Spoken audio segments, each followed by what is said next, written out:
Welcome to Worldwide Slot Car Chat on Zoom, recording number 125. I'm your host, Greg Gaub. The gang is all here. John, Courtney, Mike, Frank, Luff, John, Wayne, Phil, Don, DeJuan, Dennis, Garth, Jim, Jeremy, Big Den, Alan, J-Rod, and other people. Let's talk slot cars. I just want to interject and say happy 125th. Hey! Next week will be happy 126th. At some point, I'm going to stop just bothering with the numbers. It's the slot car chat. It's like anyway, it's a night show. I have a show and tell to do, but does anybody else have any show and tell they want to do? Raise your virtual hand if you do by tapping the screen, tapping more, tapping raise hand, or if you're on a computer, click on reactions and then click raise hand. Otherwise, just wave your hand frantically and I'll try to catch you. And there we go. Brian has his hand up. What do you want to share today, Brian? Don't forget to unmute. There you Bear go. with me here a sec. I'm on a new laptop, so trying to get things working here. Excuses. Shut up. It's a diesel-powered one. Yep. All right. So I know you guys are pretty familiar with this one here. Yep. The Stiletto I did. Well, a couple weeks ago, I thought I wanted to try and design a new chassis for it. And I decided to go with a potted chassis. Well, it presented some challenges, especially in the front end here. And the big problem is this center section here. You can see how deep that is. And Greg, this is probably where you said you had some problem fitting wheels and stuff in the front end on that. No, it was mainly just the size of the wheels and stuff. Okay. Well, I decided I wanted to do this, so I went back to do a slight redesign on the body. And I do this in Tinkercad, so I can do a lot of deconstruction. But this one, I couldn't go back far enough for some reason to do what I wanted to do. But I did have the buck for my original design, which was slightly different. So I utilized that. So I've come up with this one. So I did a redo. I don't know what's the contrast on this. Let's try this. So it's basically the same body shape, but you can see the waist in here. It's cut a little bit different. The butt end's a little bit longer. But I was able to make the nose quite a bit shallower. So I did a slight rework on it. You can see I blunted the nose as opposed to the rounded. On the butt end, you can see on this one, it's flat. On this one, it's got more of a rounded shape to it. I eliminated the spoiler. Just went with some ribs, again, trying to simplify. And I redid the canopy a little bit. Added the gills on top. But this was the big thing here. So it now has a fully potted chassis. It's got so cool. Upper and lower adjustments on the front end. I've also created some pods for other motors for it. You can see here's a slim line. My orientation with this laptop's killing me here. It's kind of blowing. I'm used to moving my hands to zoom in and out. Now I got to move my body. So a little bit different look to it. Yeah, give me some shadow here. Does it take other brands of pods or just your own custom pods? Nope. A slotted pod drops right in there. As a matter of fact, that's what I used initially. And then I went in and designed my own pod to fit it. So a slotted pod will drop right in there. So this is actually what the chassis looks like on the top.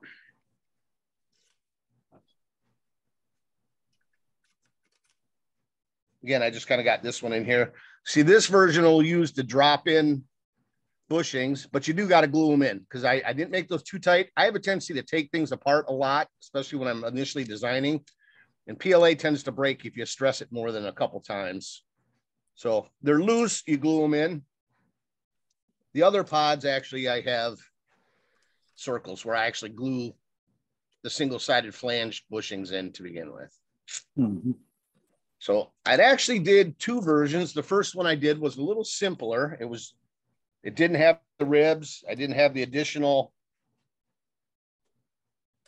shape, so kind of basic. Then I thought I would try something else, and I really didn't like that one. So then we ended up with that one. And then we ended up with that one. Now, Brian, Batmobile-ish. oh, sorry. Yeah, I was gonna ask if that came to me after I did it too, Greg. Especially if you look at it kind of like at this angle. Yeah.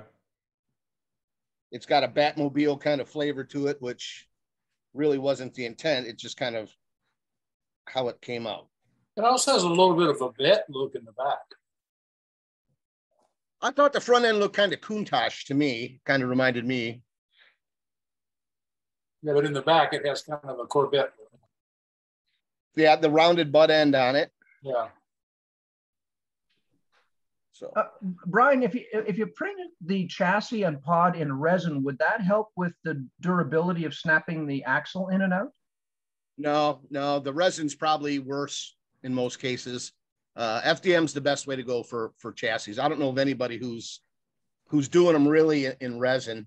The other one I'm working on is where to go. See if anyone can guess what that might be a direct replacement for. Anyone? Spirit Bueller? Peugeot. Ooh, thinking too big. Here's a hint. It's just I think it looks like an Inco. Oh, Sebring Chassis. Yes, this is a replacement for the monogram Sebring chassis, Ah, very nice. which is what that pod was originally done for. Is it adjustable? Totally. And this one right now I'm doing to fit the Ferrari. So you can see the pod would fit right in there. But I can do them for the Cooper as well. I just got to shorten the wheelbase. So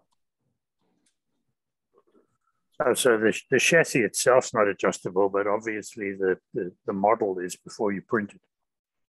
adjustable in what way? You mean that I can move things after No, it's that printed? you can adjust the wheelbase of the completed chassis. No, not at this time. I have it where I adjust it in the software before I print it. So, and I have a new resin printer coming tomorrow. So Ooh, Wow. what'd you get? a little bigger one. Yeah. So we'll see how that goes. Well, that's all I've got. Oh, those look fantastic. Yeah. And hopefully The ship- chassis look really good. Yeah. Thank you. Well, it was kind of a borrowed chassis. I can't take full credit for that. Let me start this up again. I found this chassis online, and this is what it originally, now this mount wasn't there. I put that there. But this is what the guy came up with. And it's actually a combination. It can be either an inline Yeah, or a sidewinder. or a sidewinder. Yep. And I my chassis now, basically all I used was his mounting points for the pod. I've changed everything else. You can see my front end's a lot smaller. I changed the position of the guide in relation to the front wheels. I can't really see it on that one. On this one, because I needed to get it back a little further. So this is a very good base chassis. I actually built this chassis, did the pods, and ran the chassis. The chassis ran great. And then I had to modify mounting points. I had to thin out in here. It was way too wide. Again, these are my own mounting positions. The pod is all mine. So basically all I really used of his was the mounting positions for the pods and his uprights for the front end. He did a beautiful job on what he designed those. Yeah. And That's they really also nice. include the bottom adjustments as well. So, all right. Very That's cool. it for me. All righty. Thanks for sharing, sir. And are you planning on sharing any of those files on wherever? Probably. I mean, I shared the other one. I don't know why I wouldn't share this one. So, Awesome. and on those pods, I also did it where I have a 0 offset, a 0.5 mil offset, and a 1 mil offset pod to go with them. Nice. And I just ordered one of the new Predator long cans to try out. So I'll be doing a pod for that one as well. So Cool. I'll wrap it all up and throw it up there on Thingiverse when I get her done. Awesome. Looking forward to that. Okay, thank you for sharing that. And Don, you are next, sir. What you got? Well, we've talked about in the past on some of the static models that I have built. And one of the reasons I haven't been building any static models lately is because of what they want for one.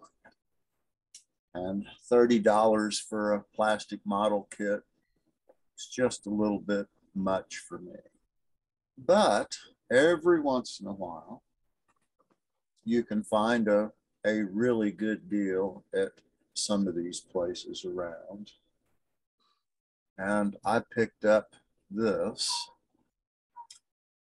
And I am going to turn this into a slot car. I already have the chassis for it. All I need to do now is put it together and get it all mounted. So I figured for $7.50, I would walk down and see if I can get one of these put together and running on the track. So. Yeah, that's The not a sheriff bad- is going to be at your door for robbery. Oh, you saw the price tag? Yeah, okay.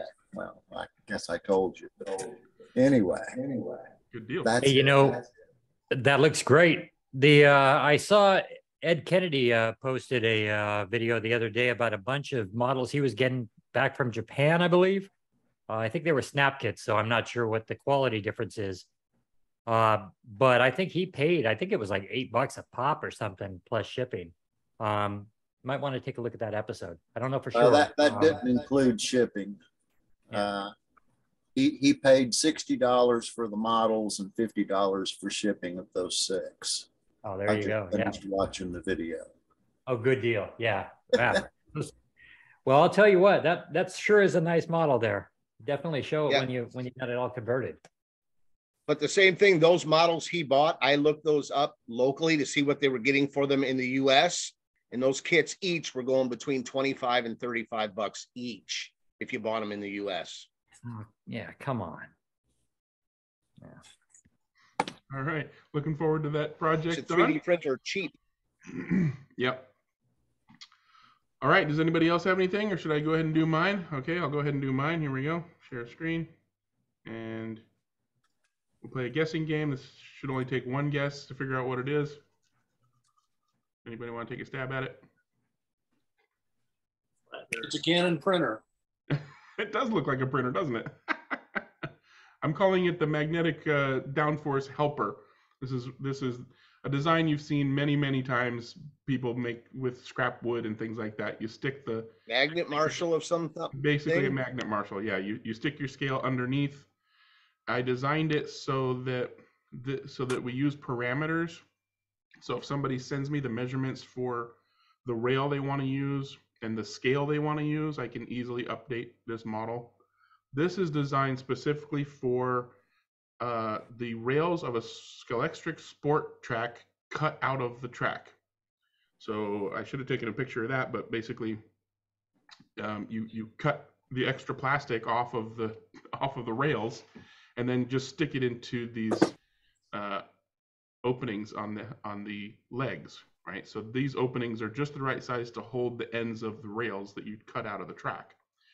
And I'll show another picture in a minute that you should be able to see the rails.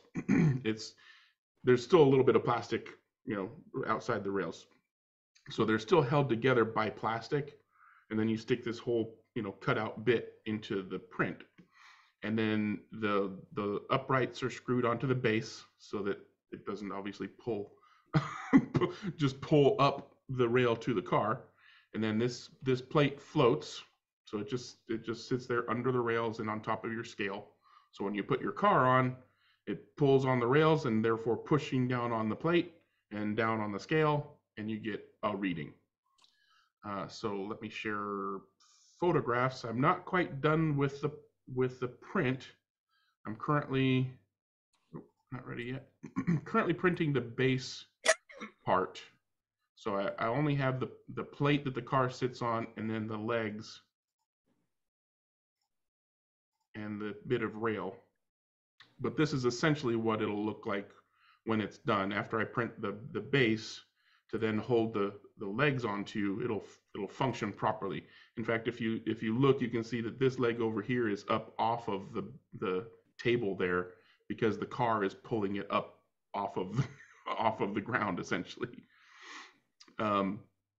But yeah, I mean, it's, a couple bucks worth of plastic. Anybody who has a 3D printer can get just some random small scale, right?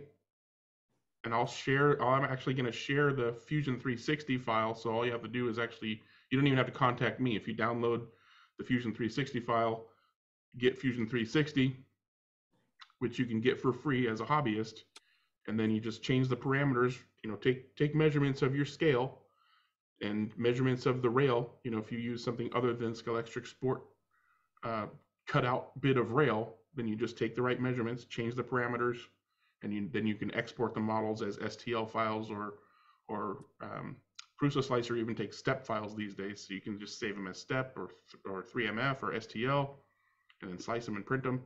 I'll try to zoom in here. Hey, Greg, are you using Prusa Slicer primarily, or are you pretty much doing Fusion 360? I don't use Fusion 360 for the G-code generation and printing.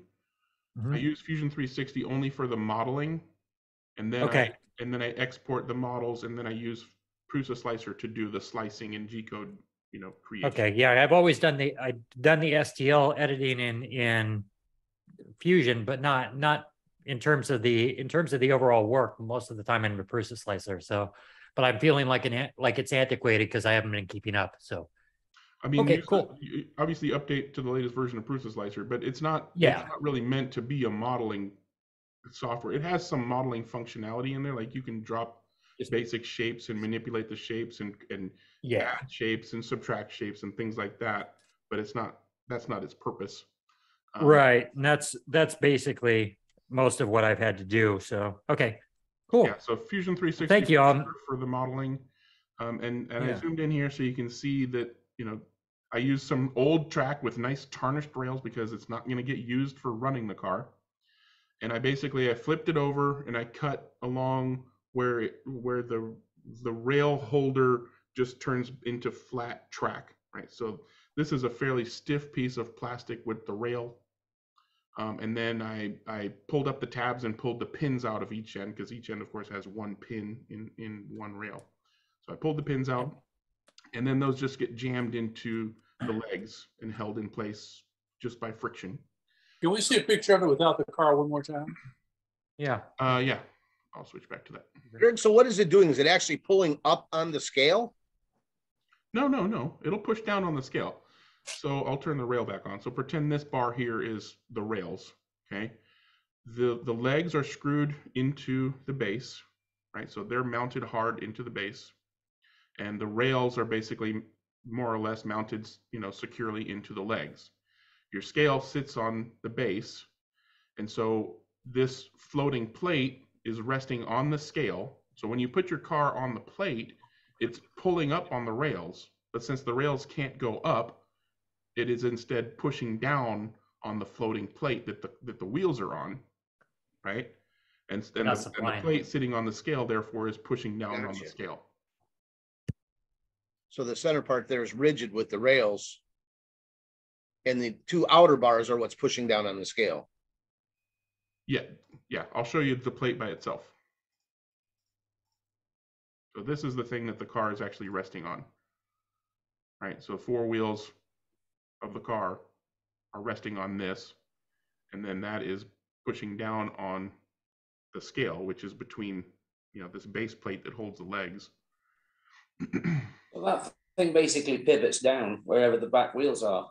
The weight is the effective force is towards the back of the car. It's wherever the motor or traction magnet lay, and so that's why you get that angled appearance that you got in the picture with the car on it.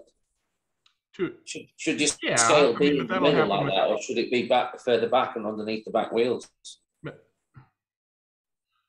That'll happen with any.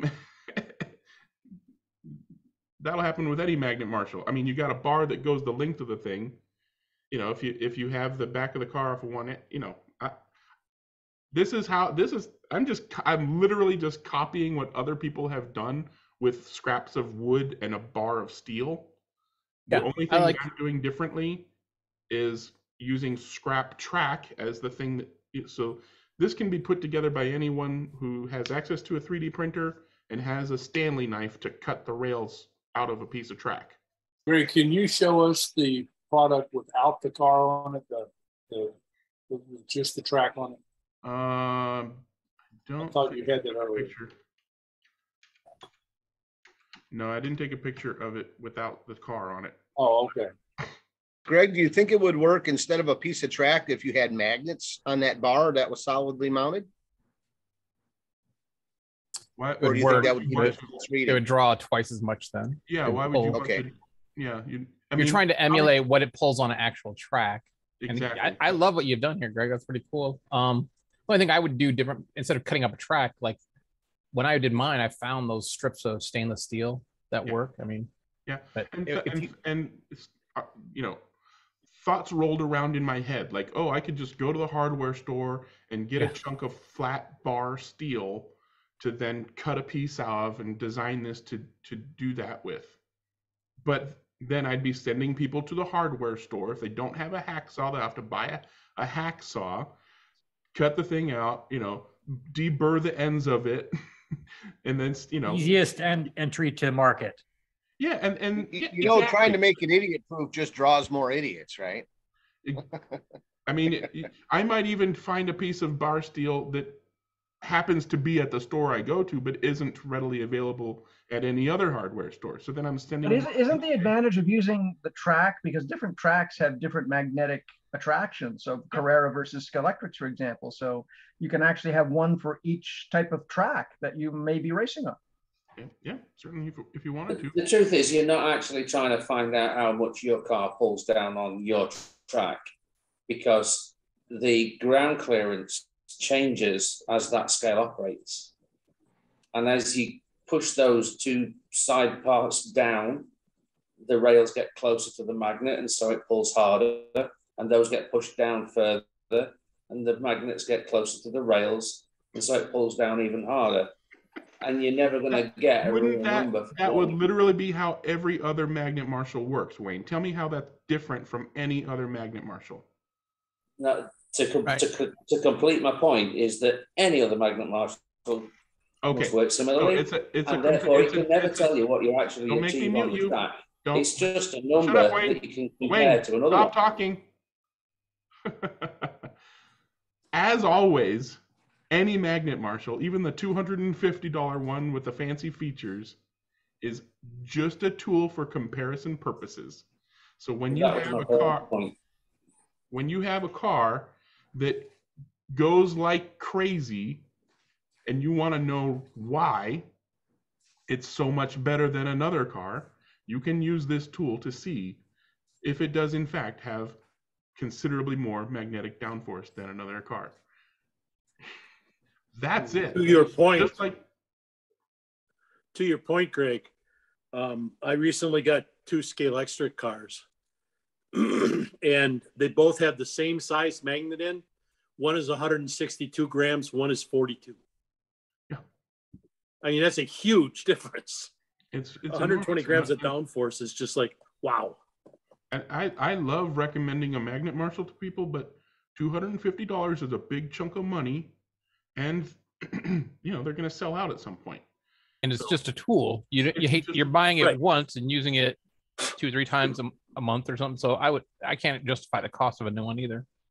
Yeah, and you know, I had some spare money, I bought one, but this is, like I said, this will, most of us, you know, if you're getting to the point where you're actually wanting to compare the magnet downforce of cars, I'm pretty confident in saying that you've got a spare piece of track sitting around not in your layout, which you can then cut the rails out of, measure, update the model, print the model. You're out the couple of bucks maybe for the filament, and you know, it's 4 screws. You know, I'm designing them for screws that I have on hand, but that can be manipulated as well.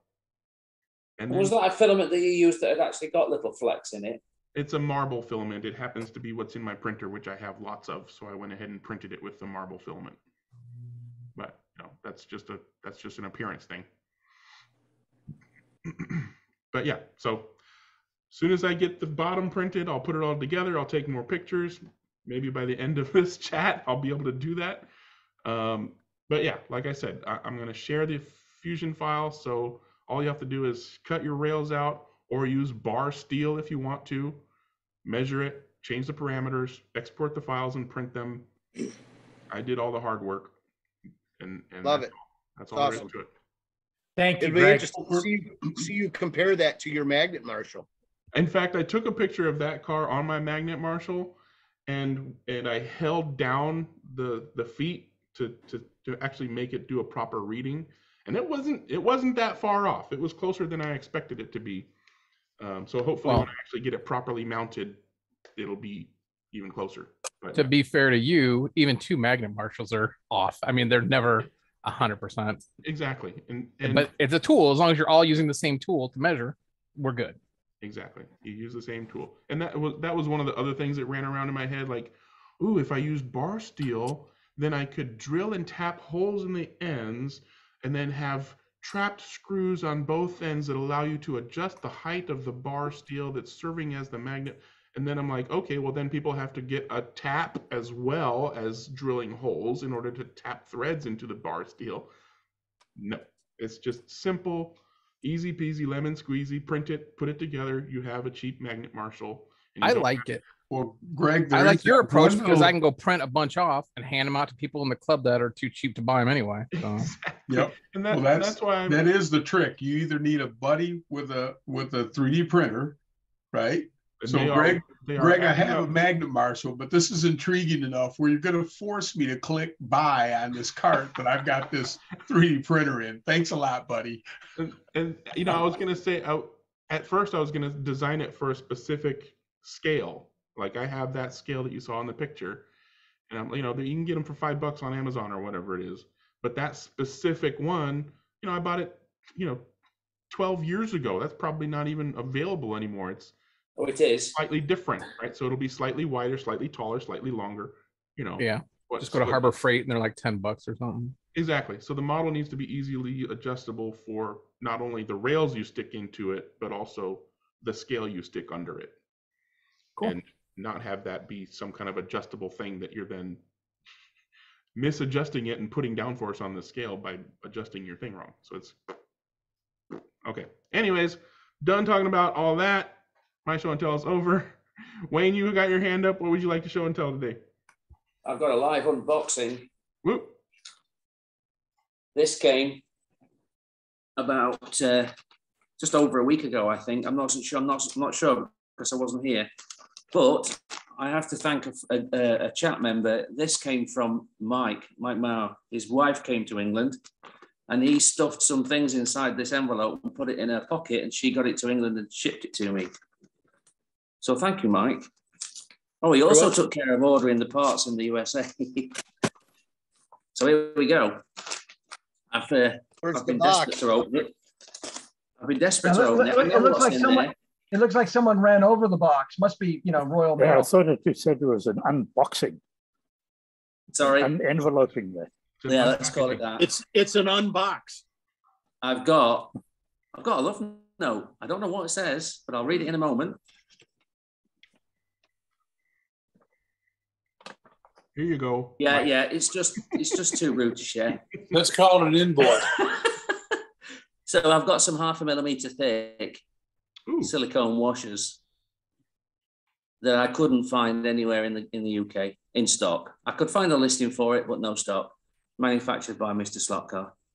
Awesome. Scale Racing branded in this case. M2 flat washers, 0.5 millimeter thick, and silicone. Now, are people using these washers mostly on the pods, like between the pod and chassis? Is that the best place for I think so. Chassis, both sides of the pod, body screws, both sides of suspension, wherever you want a a little bit of dampening of the force that hits the car when it goes into a corner. I think you bought them Anyway, all. you think they might be useful? Yeah. Got a bunch So of them. I've got 4 packs because I took advice from Mike and he said I use a lot of them. I use them all over the place.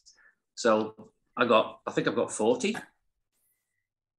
I've no doubt got friends who will want them. So I had to try and cover that off too. Didn't want to have to say, no, I can't give you any. So that's me for today. All righty. Thank you, Wayne. And thanks to Mike for getting those to you. And Big Den, you got your hand up. What you got? Oh, hello there. Well, first of all, I thought I'd walked into an episode of the X-Files. Everyone seems to be mentioning things that I was going to bring up. So we'll go with the share to start.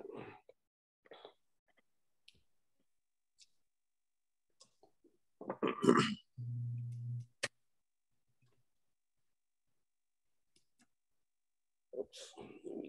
Hang on, I'll start again. Unshare.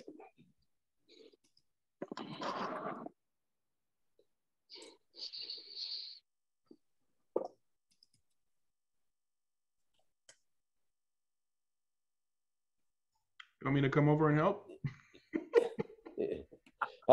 If Wayne's still listening, we can get those washes all right in Australia. I don't know what's wrong with England, you know. Okay, let's go. I got nothing. Well, we know what's wrong with England. We just won't say it. Yeah. Okay. They were in Pendle slot racing listings they've been there for a long time, but they've just never been in stock. So I wanted them sooner rather than later. Okay, so are we There you right go, now? yeah, Or? then. Getting there. Yeah, I think it didn't work right because we're Well, it says, yeah, okay, I've got to click something that says resume share. I've never seen that before. Yeah, there we go. Okay.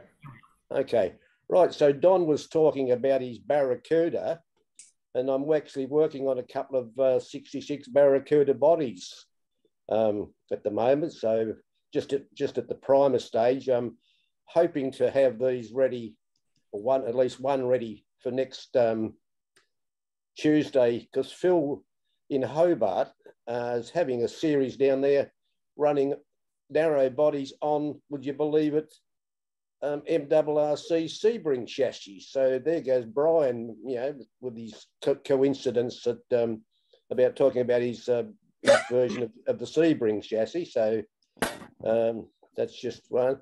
That's the second one.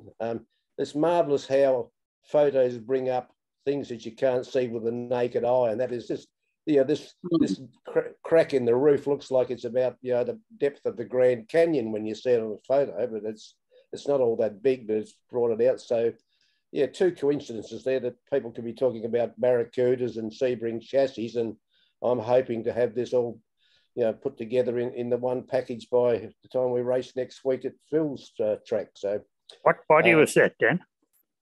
I don't know. Well, it's probably, if it's 1/32 scale, it's probably the Aurora body that then was also marketed by Monogram. It could be, John. Yeah, I mean, I've actually got the K and B body off the old Challenger chassis sitting around somewhere at home here too. But I bought these in a job lot off a guy. Oh, it must be, you know, maybe 3 or 4 years ago. And, you know, I just thought, well, yeah, I better get it done, you know, this week, ready for next week. Yeah, no sense rushing into these things anyway. So yeah, I don't know. There was no branding, and I mean, I really lucked onto them because the guy put them in the wrong category. He actually had everything else. He had listed under some sort of automotive parts and you know, a Mopar seller or something like that. He was calling himself. So anyway, I got them, and I've just, you know, pulled my finger out and got something on the way.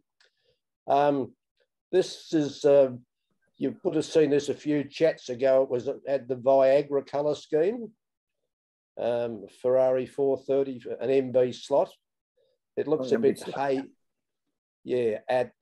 I'm actually going to do a colour scheme as a racing team in America called Krone Racing, KROHN, and so they've got the lime green, and I'll get some Patos decals, and hopefully in a couple of weeks I can show you something that's only the first coat. So, and the last one is another long-term project is my sideways Escort Mark II, which is again has been sitting around for a while. So that's just the main body without the fenders or the mud guards, as we call them down here.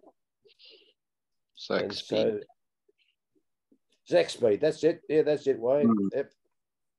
Yeah. Okay. So that's all I've got to share on the pictorial side of things. Den, did you see the Barracuda that Rowan Atkinson was driving at Goodwood, the revival?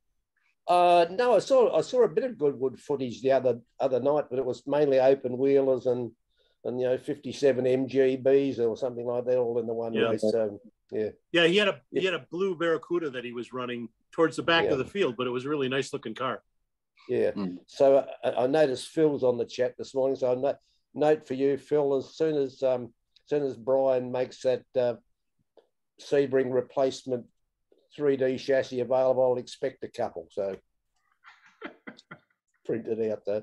Dan, what kind of chassis is going to go in the Ferrari? It's the standard, the chassis that came with the car, John. It's MB slot.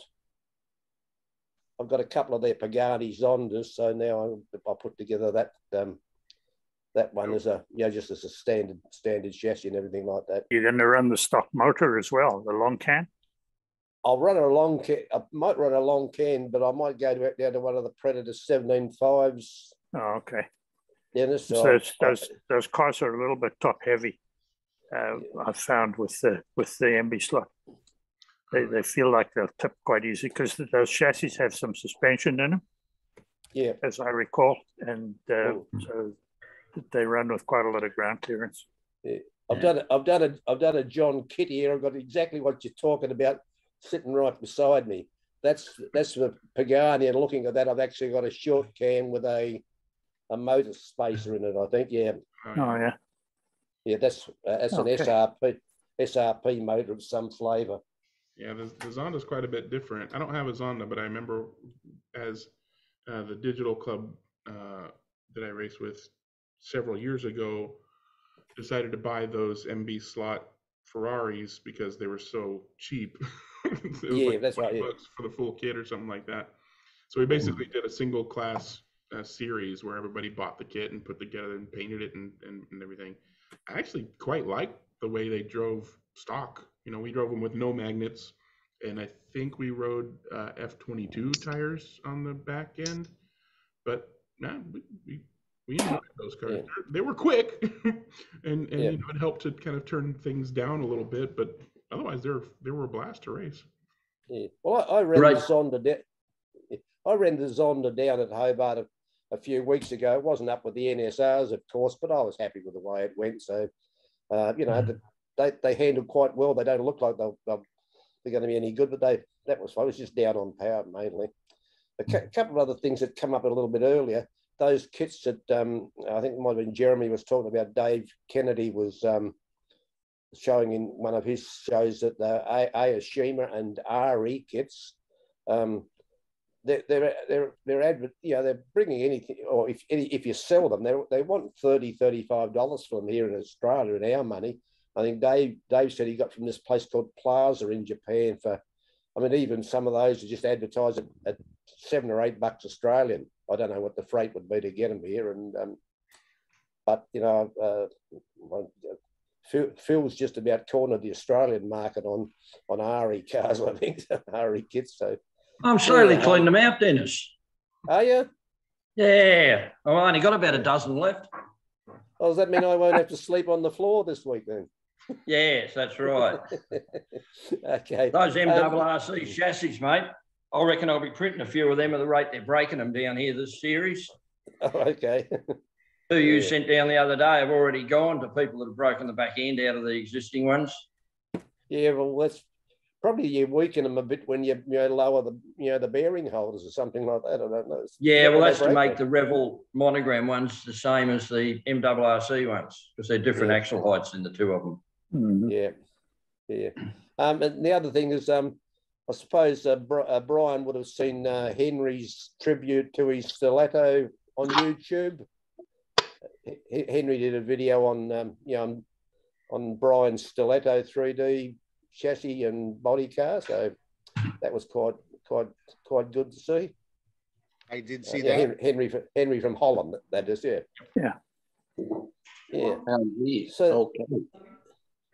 Yeah, so you're world famous, Brian. I found a Zonda and a Ferrari that you put together. You could see the difference. In the height of the car, right?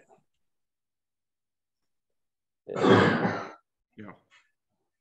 So that gives you a bit of a feel for the fact that the Ferrari is going to really, they are a little tippier. The chassis on the two that I've got are identical. Oh, interesting. Oh yeah. Well, yeah. Well, that little white spot is not it's just a little sticker. It's not a magnet.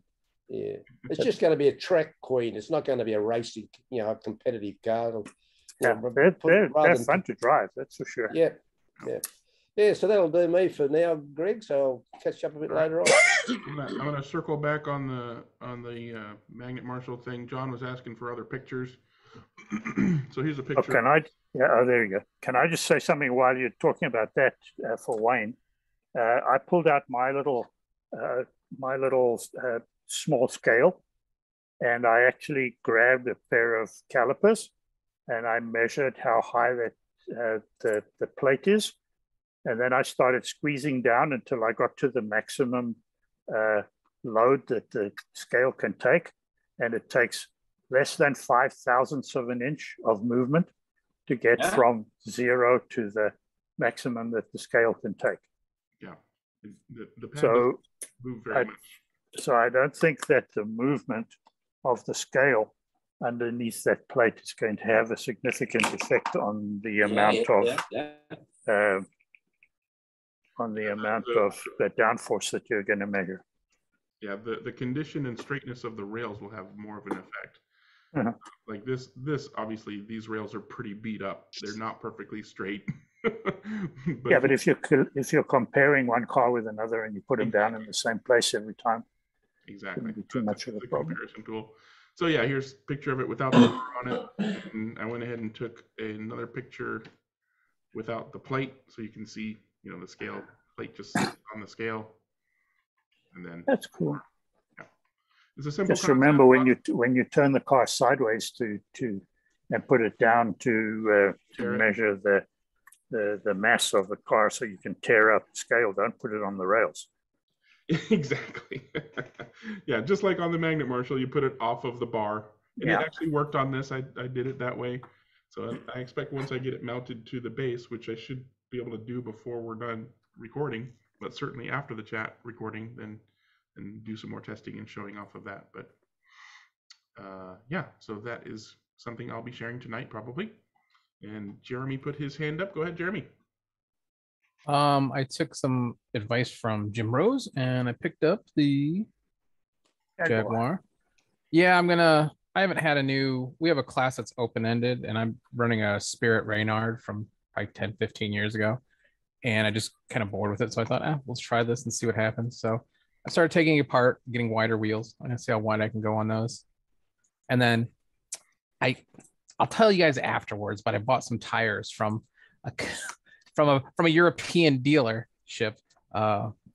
Anyway, with the cost of the price of the euro and the dollar right now, it's fantastic for me to start buying stuff over there. So I don't want to do it online in case any of my teammates are watching or my club mates. How about the postage? It wasn't that bad. What I ordered. Yeah, when we order from Pendles or Top Slots, since we don't have to pay the VAT and the shipping from there to here is quite reasonable, for us in the States, you often pay less total than you would if you ordered the same products within the States. Yeah, the price wasn't bad at all on the shipping. So it came out of Spain, I think.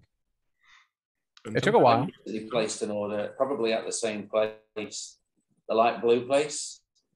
And that's the place. Yeah. Then you know what I ordered. All right, don't say anything. The CN22 customs declaration form was in a documents wallet on the front of the box, and it was folded in such a way that the value of the contents of the box wasn't actually visible.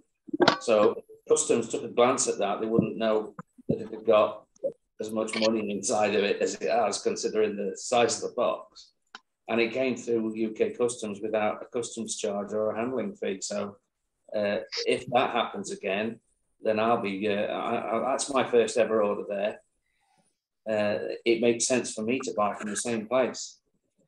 Even though I think it was like 18 euros shipping for me. You better hope nobody in the UK is listening to this, though. You just admitted breaking the law.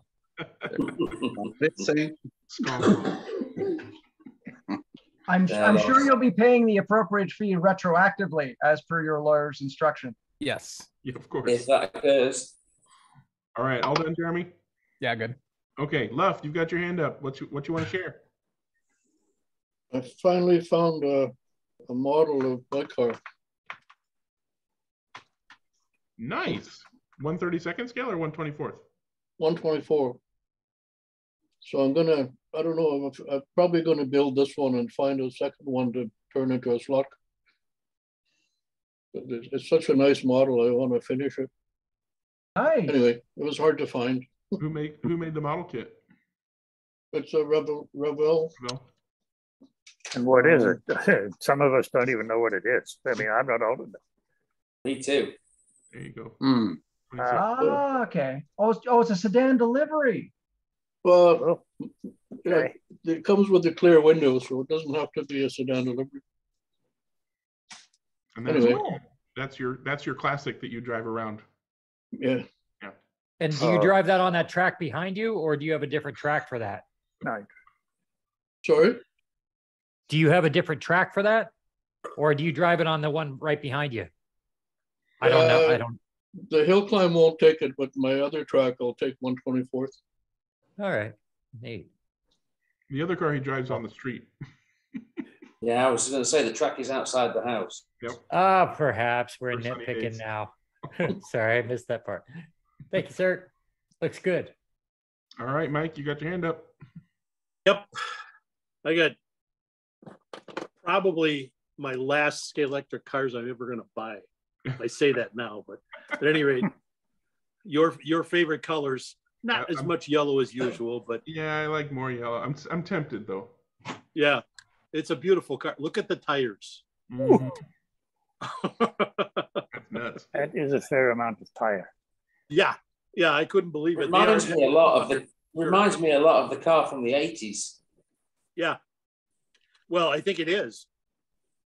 It's the like they reused the Holbert car. And then the other thing I got is this one. 2 Porsches. I love this livery. I really debated because you know that's a Canadian car you got there, eh? Yeah, you're right. I wish it were green tartan instead of red, but well, that's called a Canadian tuxedo. That's why it's on there. And why would you prefer a green tartan? What's that? Why would you prefer a green tartan? I just like the color. Oh, okay. I thought it might have something to do with. No. Okay. No, but and it's also nice that it's a current model in the GT series. So this one probably is destined to get a 3D chassis under it and go in with my sideways and other GT3s because it's a current racing model in the GT3 class. Mm-hmm. So, but I'm going to good luck with that. Yeah, I'm going to try and run it against my AMG and see how it fares, and that will determine its fate. You know, I have a customer at Electric Dreams who's a big GT3 fan, and he brings me cars all the time to change the paint schemes. So I have to often have to soak off paint and put new paint on, and then he decals them to represent some car in some series that he's trying to recreate. He brought me one of those that he bought overseas and had me soak off all of that decaling. Oh, I tell you something, it was one of the most difficult things I've ever had to do. I went through all the cars that I have at home looking for a body that was the same so that I didn't have to do it, but I couldn't find one. But yep, he actually got me to soak it off and then paint some other color so that he could put Oh, that's sad. Oh, dude. And they weren't it's available such a here hard yet. livery to do. It's fantastic. It's in the flesh. It's absolutely beautiful. God, it's really, really nice. If only Scale Extra could get a chassis under it that was decent. Man, they do really good work on a lot of this stuff. Yeah, that thing's really, really pretty. Yeah. Yeah, it's a nice car. Of course, it's already being modified, but you know. What are you doing to it already? Oh, putting a guide flag in it. I can't abide the Scale Extra guide flags. Yeah, they're so loose and such garbage that I just can't do it. All my, you know, in the rules in my class for the Scale Extra GTs, I allow the guide flags and I allow wheels if the wheels are out of round. I'll do like aluminum or plastic wheels that are, you know, decent. Because it's just ridiculous. If you get a set of wheels that's out of round on an axle on a Scale Electric, you're screwed. I mean, it just won't work right no matter what you do. So I figured that's a good compromise. I mean, box stock is one thing. Box stock stupid is another. Yeah, I mean, allowing the swap out of bad wheels to good wheels, that makes sense. Yeah. But yeah. All right, thanks, Mike. And that's me.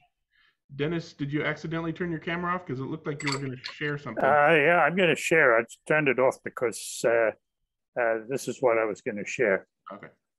Oh. It's just, I've been busy painting again.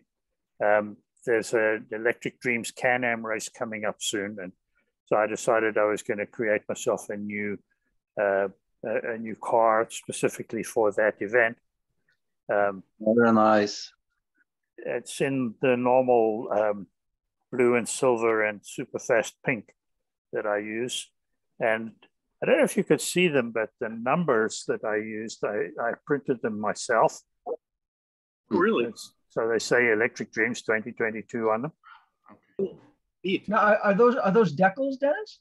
No, it's actually vinyl. It's a 1,000th thick printable vinyl, self-stick vinyl. Well, and that's from an inkjet printer? That's from an inkjet printer. They look fabulous. They look really good. They came out nice, yeah.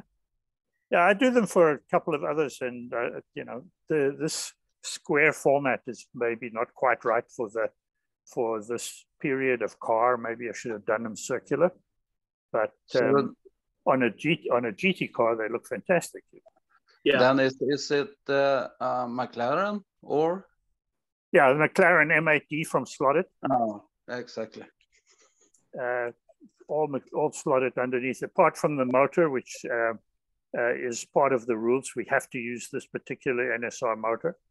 And then I have one of the slot invasion guides, and the rest is all pretty much stock slotted parts, although the tires are not the original kit tires. Yeah. Very nice. That slot invasion guide is something I'd like to give it a go, but I can't find any to buy. They come out of Germany, Wayne, so maybe you need to check there. Well, I found Slot Invasion on Facebook, and on there he's got to contact me. I think it's a WhatsApp. So I sent a message, but I've had no reply in over a week. So I'm guessing he's not monitoring that number. They're pretty nice guides. They're the big deal about them, apart from the length, is just how thick they are. So for wood tracks, they're really very, very nice.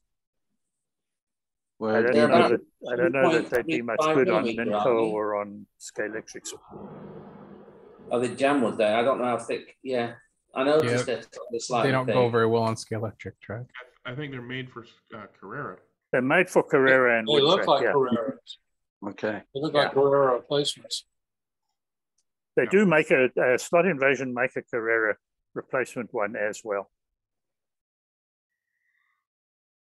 So Looks that's good, neat. Dennis. Thank you. Really like that. The Very paint nice scheme or the color scheme. Look good. Well, I love the vinyl print. That looks really good. yeah, that's. I found this vinyl online one day, just on Amazon. Comes from a company called Ava, AIVA, vinyl sticker paper, and it's very thin. It prints beautifully. It has a beautiful finish. Although I do spray a preservative over the top of it, a thin layer of clear over the top before I use them. What kind of clear worked good for you? Well, I bought clear from one of the other decal makers from Papilio or Papilio. So that's what I use right now. But I think any acrylic clear will work quite nicely. You just have to leave the print to dry properly first. So leave it for an hour or two before you spray it, and then just spray it very lightly. Not too much, or it starts to curl the vinyl underneath, and then it just all curls off. But it's a nice way to do things quickly if you don't want to spend time trying to put decals on. And I don't have that kind of patience a lot. You just cut them out with scissors then, or did you? Yeah, just cut them out with scissors. It's white behind it, so. Whenever I cut round circles, they always look like a kid did it. I need to get a machine to do it for me. Well, or else you need a very sharp, very small pair of scissors, cuticle scissors or something like that. Where, yeah, or get a circle template, Jeremy. That's what I use, and it works a treat. Yeah, that works too. I had a friend whose wife worked at a company that made heart valves for valve replacements, which they used to remove from pigs' hearts, and they use a very, very specific pair of scissors for that particular job. And once they are a little too dull to do the very fine work that they do for that, they don't even try to resharpen them. They throw them away. But those pairs of scissors are $80 a piece, right? And I have 2 pairs that he gave me. So that's what I use. I guess they're not too happy about it. Well, no, but there's an advantage to knowing a cardiologist. That's awesome. Yeah.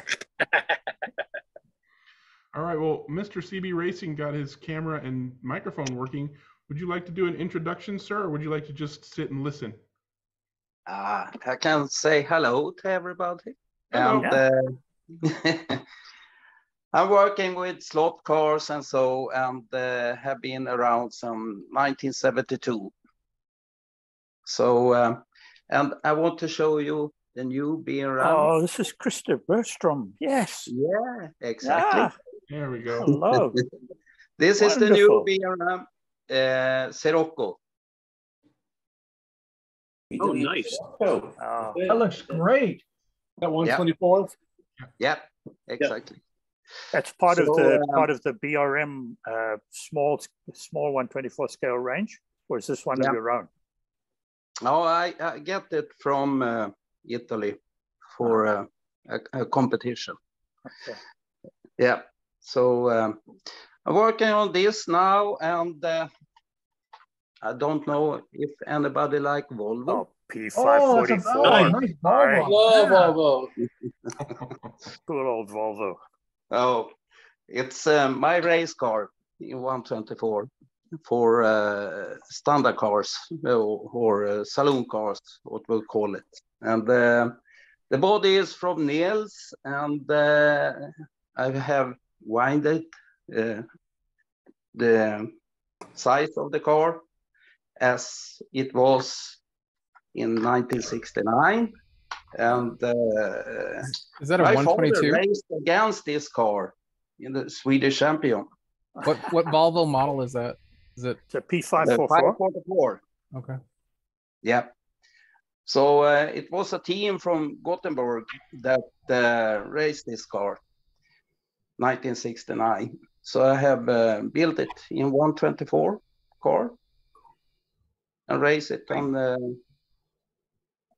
our wood track and around Sweden and sometimes in Germany too. So guys, if you haven't seen Krister's work on Facebook and other places, you need to go look at it. His modeling of cars is absolutely top class. And you're in beautiful Sweden, stuff. is that right?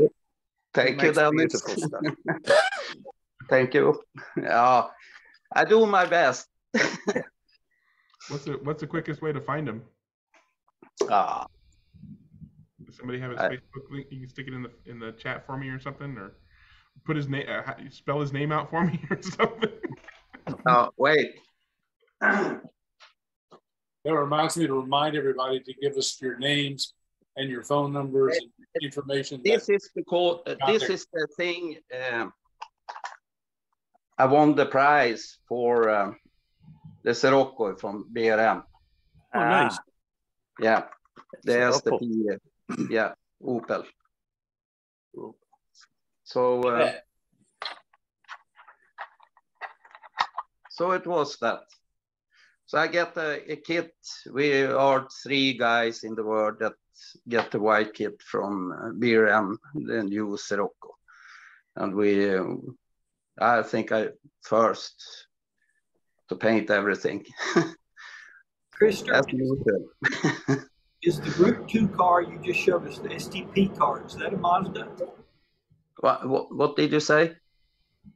Is the Group 2 car with the STP logo, is that a Mazda? No, it's a Opel.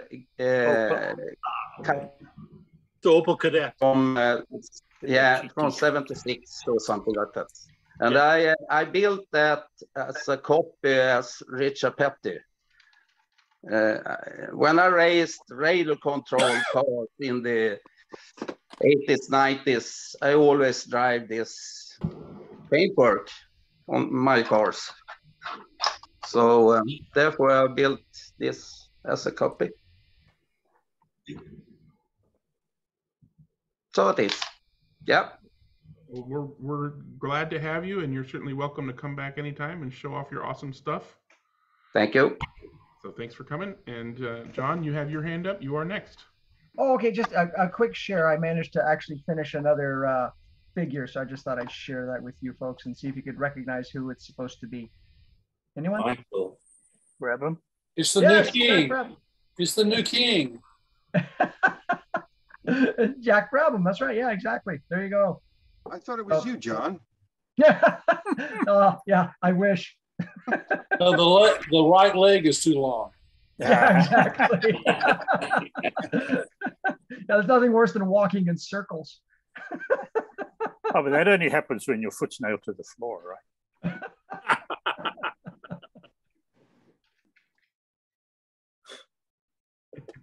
I found Chris on Facebook and put his link there as well. Oh, excellent. Thank you for putting his name in there for me, Dennis. And as John was mentioning, you're welcome.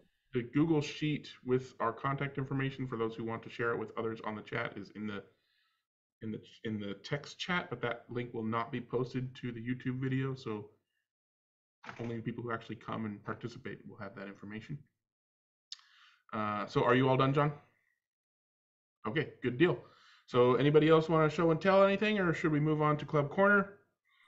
Seeing and hearing none, let's move on to Club Corner. If you have past, present, or future more than you're racing by yourself stuff to talk about, now is the time to put your virtual hand up or wave your hand at me and we'll talk about that. Otherwise, we'll just open the floor. I've got some topic ideas that I can pull out of the hat and to get some topic discussion going on. I would have thought that Frank would be telling us about how he's going to dominate the Far Out Slot Car Club event that's coming up at Electric Dreams on Saturday, but he's very quiet. Unfortunately, I won't be there. Oh dear. A few chats ago, I showed a silver Austin Healey 104 that I built. Yeah. And I get to present it to the owner on Saturday at Buttonwillow. Cool. At Buttonwillow. Oh, so you got some traveling. Buttonwillow.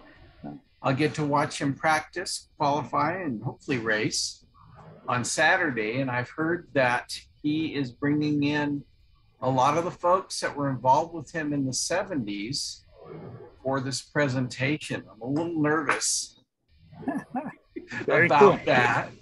But yeah, I'm looking forward to that. I didn't want to miss. In fact, I bought parts for my Can-Am car, but I'm not going to get to race it. So Yeah, maybe it's next not year. Can-Am this weekend. It's Far Out. It's Oh, the Far it's Out Far race. Out. You're right. Can-Am's next month. I'm not making that one either. You're right. Yeah, this Saturday is Far Out with Yeah. Revo slots and sideways. Revo slots and Group 5s. yeah, Revo and Group 5. I'm trying to find some legal cars in all of my stuff here. You can race build all yours. I'm in a race, yeah. But Oh, wow. I'm trying to, as I say, I'm trying to find some legal cars. Too many of mine have got, certainly in Group 5 where everything has to be stock as far as I know, including the tires. I don't have anything left with stock tires on. Oh, that's not good. I'll find some. You'll find some somewhere. Have you been to Buttonwillow before? Pardon? Have you been to Buttonwillow before? Never. I'm looking forward to going there just to see the track, but then I get to see racing and present this car to you. It's not out in the middle of nowhere, but you can see it from there. Yeah. Yeah, we're just going to go up for the day. Leave it about 7 in the morning, be home probably 7 or 8 that night.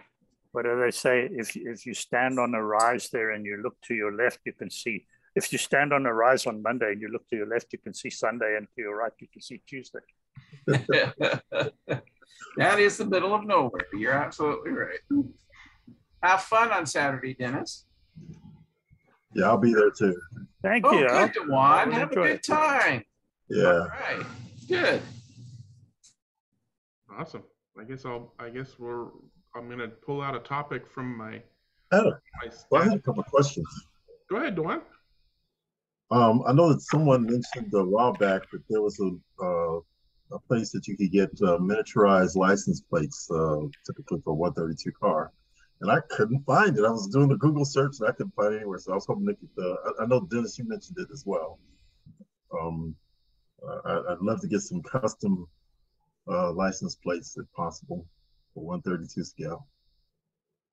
Yeah, I know that there is a website, and I'll try and find it on my other computer, that actually you can do custom, because I did them for a couple of cars in different scales. You specify the scale and where you want the. Okay, I'll find it. Hang on. For bicycles, I was finding it for little things, but nothing for 132 cars. Yeah, I'll try and find it too, because I remember doing that. And then I didn't get a chance to go to the website, but I know it's probably too new, but I was probably looking for some slotted Scalextric conversion kits. I'm looking for the new Camaro Z28s. What do you mean by conversion? Like you're looking for a chassis that 3D prints and fits underneath there? Yeah, it's a chassis. Yeah. It's a chassis, and then you can get all the rest of the parts to the pod and everything, and make it. Yeah, that's on Shapeways. Oliver does a nice one. For which Camaro? The new one? They have one for the new Camaro. The 80s Camaro? For this one? That's a the new Camaro's not out yet, I don't think. Well, it's out, but I haven't gotten mine yet. I guess I ordered the chassis. Yeah, the chassis is not out yet. Yeah. Okay. You're just gonna have to wait a little while longer for that one, Dewan. Yeah. The car just the hit one. the I wonder if the Duracell and the IROC cars chassis, a 3D chassis, might fit underneath that. I thought about that. See if Brian Gipperlin can hook you up. There you go. I mean, all you need is the wheelbase to match and the posts to. Well, you don't even I'll need the whole car and probably have to have it for 2 to 3 years. Yeah. What a great schedule you got there, Brian. He's just being realistic. I know. Don't want to make too big of promises. Busy. Got to test. Yes, of course. Well, Joe posted a good question or topic for discussion. He said he's curious about guide leads, specifically regarding when the guide pivot is behind the front axle, so the guide lead is less than the wheelbase. In his limited experience, the car's handled differently and scrub off a lot of speed in the corners. I mean, all I know from you guys is the longer the better, and behind the front axle is not a good thing. I guess the question is, what can you do to help those cars? Yeah, You pretty much nailed it, but the very first thing you can do is make the front wheels rotate independently. Or zero traction. Yeah, well, zero traction, it's a relative term, obviously, but yeah, those are the things to do. If the front wheels are still stock tires that haven't been coated, then that's one thing one quick and easy thing to do is smear some polish on them. Or make them small enough that they don't touch the track. That's what I was thinking. You could stop them from touching the track. George from 51 Raceway isn't on today, is he? I haven't seen him. Oh, bummer. He's building a 1/25th scale car that's doing just that. It's too bad he's not here. Maybe he's done it before. He could have told us about it, but oh well. Frank, something's on fire there. Pardon? Looks like something's on fire. There's all kind of smoke coming from your right. It's just it's just a soldering iron. Frank, the far out rules don't allow that. Lead fume. Wow, you can't Not use during solder. the race anyway. All right, we got a quick question from Bill, who shared me a picture. I'm going to share the picture that he sent. He wants to know, what is this and what scale is it? I'm going to take a stab and say that's a 1/32 Ninco Raid truck that is like unpainted. Or an Avant slot. Or Avant slot. No, it's a van slot. So it's an advanced slot. Did they make white kits? Yes, they did a few white kits. You could buy them as separate parts. They brought the body kit, and then you could buy the chassis separately. I saw a video of these things just bouncing around on a track. I mean, I don't know. I've seen people, with the cars kind of sliding here and there, but not a lot of bouncing. And so it struck me that I'm missing. I've never seen this angle of slot car racing. Not sure what I think of it necessarily, but still interesting. That's raid racing. Bill, in a word, crap. Is that what this is? This is where I've got a complete truck here, and it's got square wheels. It's just crap. How they get them to go in Spain and that where they race them, I don't know. Yeah. They cover the track with flour or cocoa powder. And some of them have double rear axles, so they have six-wheel drive. Six-wheeler. Yeah, and they drive all six. And I mean, that's the whole thing. It's such a different angle than what I'm used to seeing. The guys in Spain are really into their rallies and raids and so on. So plenty on YouTube. Yeah, interesting. All right. Not saying that's the direction I'm going. Certainly, I think I've already set my course. But, hey, Bill, it's interesting to say the least. That's all. Yeah, he just kind of, okay. Yeah, Alan set up a Ninco raid track in his scale racing center. I don't think it's been used for a while, but if you ever come up, it'll probably uncover it and let you play with it. But yeah, it's fun. It's just like any kind of rally. It's a challenge just to get the car around the track without coming off, let alone trying to get a fast time. And then he's got like a flexible bridge and bumpy things, and I'm looking at those angles, just going, oh, okay. I mean, I'm already pushing my limits to some degree, and thinking, well, were those the kind of trucks that were used in the desert? Racing? Yep. That kind of stuff. Yeah. And that's why they got drop arms and big knobby tires, and the tracks have pebbly texture on them and stuff. And racing, Big Den's the fan of rally cars. Big Den loves to come down here and run on my rally tracks all the time. Yeah. And then Avant Slot make these as well, right? Oh, Dennis. Oh yeah, I got one of those. Can you get it around the track? Oh yeah, but the very first thing that I did was that I changed out the front wheels for the one-way bearing front wheels that come off the four-wheel drive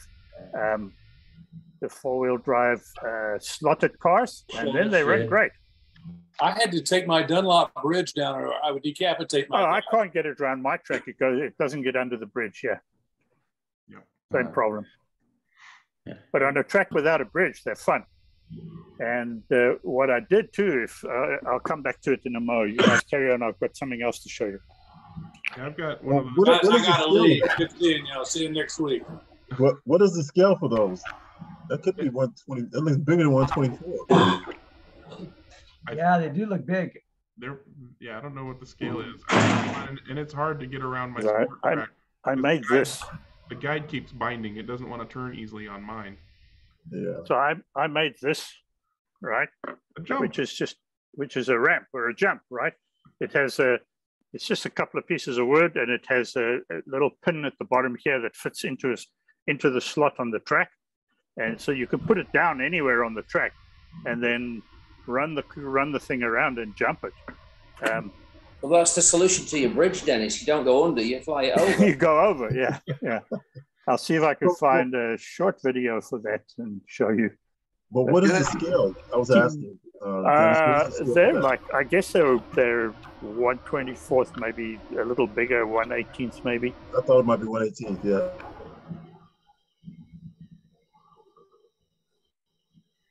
John shared a link to personalized plates. Yes, I saw that. Great. Thank you, John. Yeah, and the great thing is you can make the plate and then download the image and then resize it to whatever size you want. Excellent. That's what I need. and you could do any state, any country. Like they had Ontario. I mean, come on, really. Oh, you found it? I couldn't find it now. All right, I'm gonna pull a topic out of my hat. Since Dennis. Oh, Phil, did you have something you wanted to show there, Phil? There we are, gentlemen. Oh, there we go. Okay. There's one of the lovely little advanced slot trucks. Oh yeah, that's the one. You can get that out for me ready for next Tuesday then. Just for you, Dennis. I know you'll love it. Dennis Sampson, didn't you do an Electric Dreams review of the Avant? I did, yes. Truck a while back, yeah. Yeah, I did. Yeah. And what scale was that one? I'm just trying to. Those look 1/32nd, but they're trucks, so they are huge. Yeah, they're actually really big. Yeah. Wow. Yeah. Very cool. So I recommend everyone to get one and drive it. Yeah, what don't those run like $170 or something? Oh yeah, they're not cheap. They were selling them out somewhere when I found them, Greg, and they were about $80 Australian at the time. Yeah, clear. And then, of course, like everything else, once they're off the market, they just escalate. Yeah. I remember the MSRP was like way up there. Yes. Most of Onslaught stuff is on the expensive side, from what I've seen. Okay, anybody else? Should I dig out the topic? All right, here we go. Chris? No, just dig. Okay, here the digging is happening. Okay, since Dennis mentioned four-wheel drive tertially, here we go. Four-wheel drive cars. Who made them, and what cars were they? In what circumstances could they ever be competitive with a real-wheel drive car, et cetera, et cetera? Is there a four-wheel drive car anybody here would prefer over a two-wheel drive car? You mean in real life or on slot cars? Slot cars. Oh, they're absolutely fine on my rally tracks. Yeah, rally. We race SCX four-wheel drive on both the rally tracks down here, and they're ideal. Yeah, even Dennis has raced one a couple of times. Yeah, so for rally or raid thing, for sure.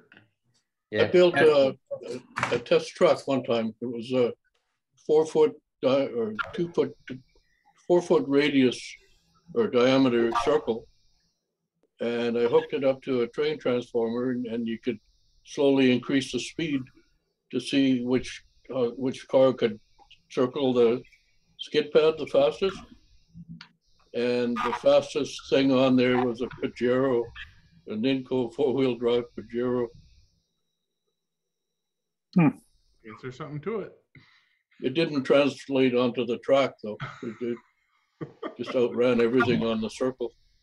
Back in the day, Rusket made 2 or 3 cars with twin motors and four-wheel drive. They were the Black Widows, weren't they? Black Widows, yeah. Yeah. But the real reason for doing that was to be able to sell off all the motors that they had. Yeah, that's right. It was actually Jim Russell's wife's idea. Correct. Yep.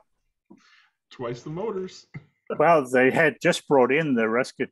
They had a whole shipment of Rusket 22s, and then they brought in a shipment of 23s, which was a better motor because it had better brush gear, and they didn't know what the heck to do with all these old ones. So Jim Russell's wife said, "Well, why don't we put 2 of them in a car?" Yeah, it's a perfect sort of illustration of life hands you a lemon, make lemonade. Right. As far as road cars, I had one of the first slotted 4-wheel drive LMP cars, and it'll pull around a corner. I mean, that was the nice thing is when you hit it early, it'll bobble just like a regular car, but it straightens up. It tends to pull the tail straight. Yeah. Yeah. I took one of the slotted Alpha DTMs. Sorry, John. I took one of the slotted Alpha DTMs, the very early one, the red one, that was not as good as the later ones because they changed the chassis a bit and they made the interiors lighter in the later ones. And I put 4-wheel drive into that because the full-size car was 4-wheel drive, and it actually helped that car quite a bit. It's a lot better. I found the video of the 4x4 to see if this works. Well, there is a little extra traction to be had then from a 4-wheel drive, even on a circuit. But maybe it doesn't. Maybe the gains you get from cornering don't offset the losses you get. That went right back into the slot. That was awesome. Yeah. That's the only piece that we saved of the video of about the 25 laps. That's a proper TikTok video, right? Where we saved. We did not piece it together. It actually did work that way. 50 ticks. But it took a bunch of laps to get it to work, but it worked. Well, I was just going to say, I'm always surprised that no one's done a 4-wheel drive of the Paxton Indy turbine, because that was a 4-wheel drive car. That'd be kind of yeah. As a production car, there are none, but there's one floating around on Slot Car Racing Old School right now on Facebook, which was built by Jairus Watson, who's a scratch builder who lives in Oregon. That's a 1/24th scale car. It's 1/24th. Yeah. And it has a beautifully offset motor with a central drive shaft and beautifully built. That one is awesome, Dennis. Yeah, that's a really pretty car. It recreates the real car. The engine's where the engine would be. Yep, exactly. That's I was just going to say, Jim, you're absolutely right. That's so cool. It's a model race car. Yeah. Yeah, he did a really nice job of that. I mean, it's Jairus. So it's Jairus, yeah. Is Michael Skoda a 4-wheel drive too? Is that like an Inco? There you go. That's an Inco. No, it's a Scale Electric, isn't it? I'm sorry, no, SCX. It's a Scale Electric. That's a Scale Electric 4-wheel? Yeah, it's a Scale Electric. Rubber band. Got like a giant rubber rubber band around 4-wheel. Oh. Well, they all have rubber bands. I mean, it's just no, they don't. Yeah, not every SCX had a double shaft motor in it with gears on either. Oh, you're right. You're right. Yeah, we used to run those at Far Out. Yes, we did. Really? They were great fun until they changed the tire spec, and then they were horrible. Because when we ran them on their original tires, they were enormous fun because you could drift those things.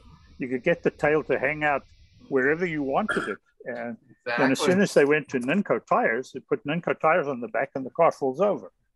It was no fun.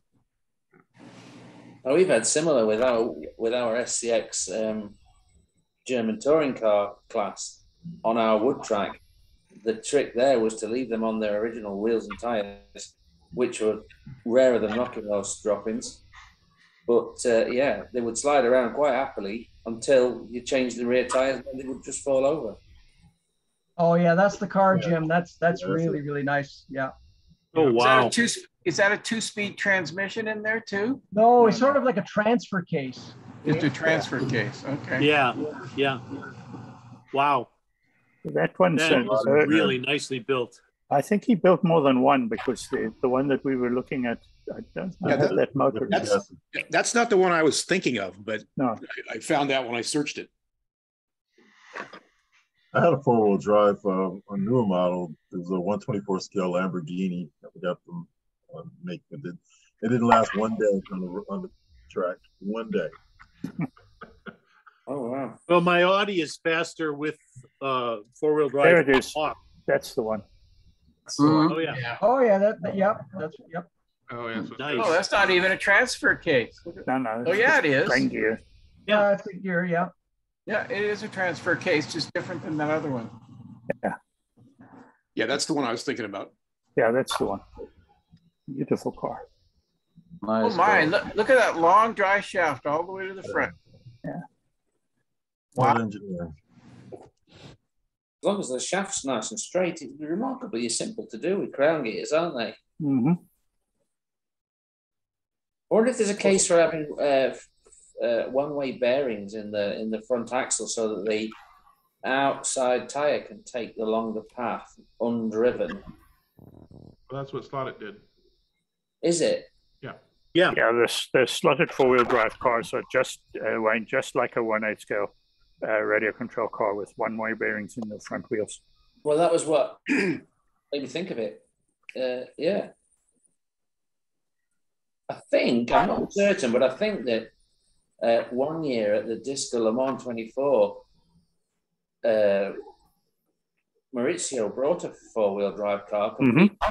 Yeah, they ran with it. It might have been 17, the very first time I ever did one, and my eyes weren't fully open at the time. I was still in awe of what I was even seeing. But I think the four-wheel drive did survive the 24 hour. Yeah, it ran the whole distance.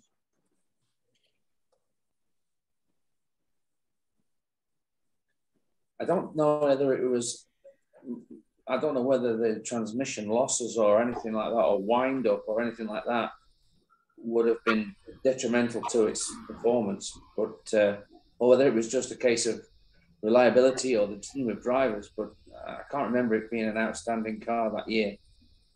Well, the problem is, as always, is that when you're power limited, like we are with the motors that are in those cars, all that extra friction is never going to be a good thing. Yeah. That's the problem. It's about almost the eighth tenths slower with four-wheel drive than it is with two-wheel drive. Mm-hmm. So the same car. The frictional losses are significant. Yeah. Of course, if you want to go a long way back about four-wheel drive, didn't MRRC back in the 60s make the four-wheel drive with front steering thrown in for? Indeed, they did. Yeah, that was a Mercedes that they used that on, wasn't it? W196. Yeah, and I think they did the Felday Ford as well. And they did the Ferguson four-wheel drive. Oh yeah, E99. Yep. I've got, just give me a minute to find something on the four-wheel drive subject. Of course, from last week, there was that well-known manufacturer, Big Den, who made a brass four-wheel drive chassis. Oh, yeah? That's right. You were showing that last week. Yeah. A well-known manufacturer. We know him. I'm going to do one of those horrible shares where someone holds a phone up to the camera. Painful. I hope you can see this. We could see a phone. Yeah. Watch this.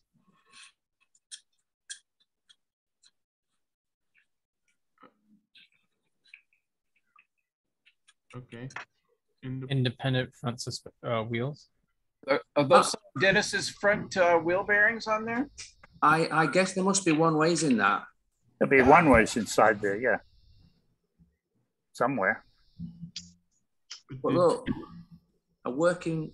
So that was. I probably didn't get to show you the beginning, but that was. He spun the first wheel, the other wheel drove. Yeah.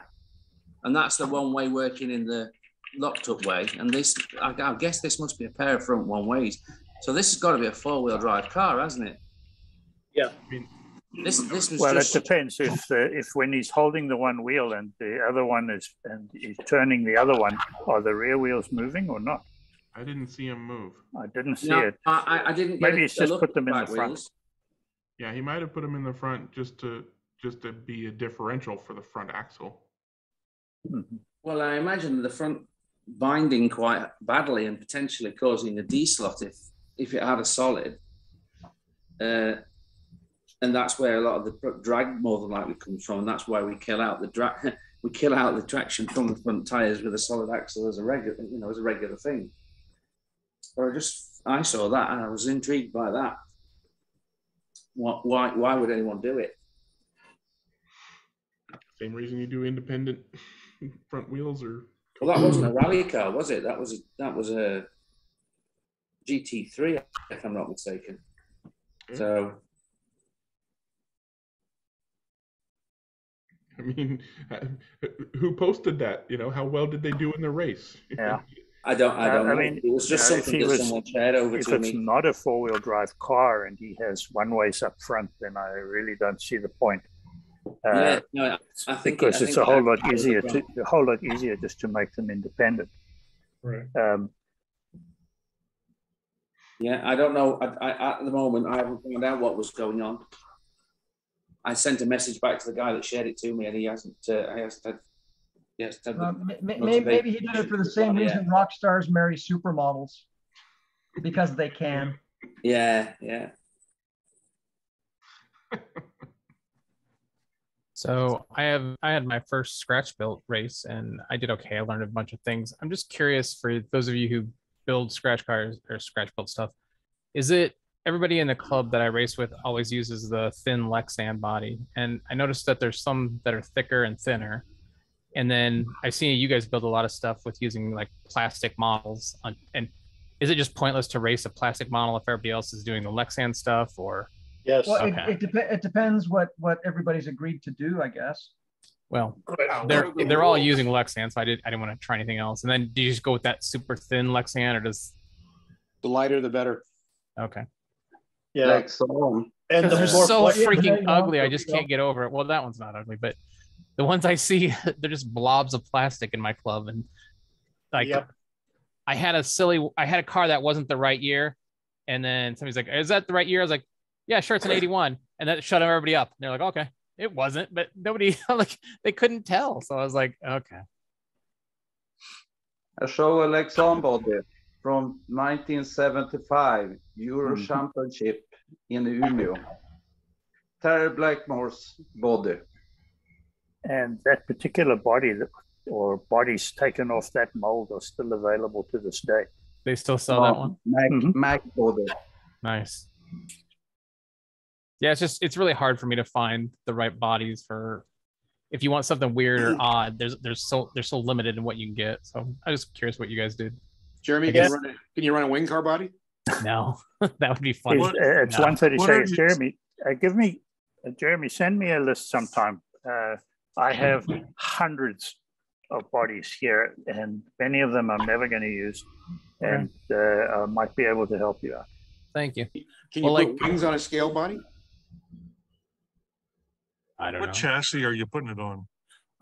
Mostly the club will race like the International 32s or the Parmas. Like I know Chris has made some really good bodies, but his work is way beyond what I'm doing. But I would never race that body. Yeah, that's a beautiful body. I mean, that looks like a professionally built car. You'd hardly believe that that's a vacuum form body. I know. But of course, there's a whole lot of detail being added to it. It's actually an injection molded body. I just glued pinheads onto the side of it. To glue it. Oh, yeah. Speaking of which, speaking of pinheads, what do you want to say to me, Chris? I was saving that for a little later. Have you talked to Victor lately, Dennis? No. Apparently, he's making bodies again. I never know with Victor, I'm afraid. For the others who don't know, Victor is Victor Ferguson of True Scale Products. He made the body that is on the screen. That's what this is. And many, many others. He is probably now, after Lloyd Asbury of Lancer, he is probably now one of the world's best, if not the best, manufacturer of vacuum form slot car bodies. I think he race directs at Bonaparte still for the hardbody stuff. That's a different Victor. That's a different Victor. Yeah, Okay. that's Victor Dubrowski. That's not Victor Ferguson. There's another one. I got my Victors wrong. Yeah, no, that's an MAC body. That's a Lola T160. Yeah. 124th scale. Yeah, no, one of the guys that pops into Ernie's fairly frequently is found one of those, or he's got a couple of those old Daytona International Series two-piece Cox ISO fulcrum shots. The Cox one. Yeah, and they originally came with the Lancer P4, the 330 P4s and stuff like that. Mm-hmm. And I gave him, he sent Victor a letter or a mail last week, and Victor responded and said, sure, let me know what you want. Oh, he may well do that, but he's not making it. He's not making for general commercial sale. Yeah, no, or for in any quantity. Yeah.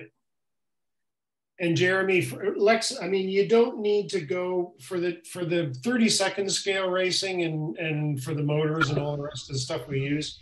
You don't need to go to the 5 and 7 thou thick. Like, I mean, that stuff's like saran wrap. It just doesn't last. So a 10 thou thick body is plenty thin. 10-15 is plenty thin enough for 30-second scale stuff. Do you know what size the Team Blue thing? What are those? Those are thicker than the other ones I've got. There's like Team Blue something. Yeah, they have Team Blue Groove. They have 10 thou bodies. 10 thou. This is that's the Parma Mac. Okay. 91710.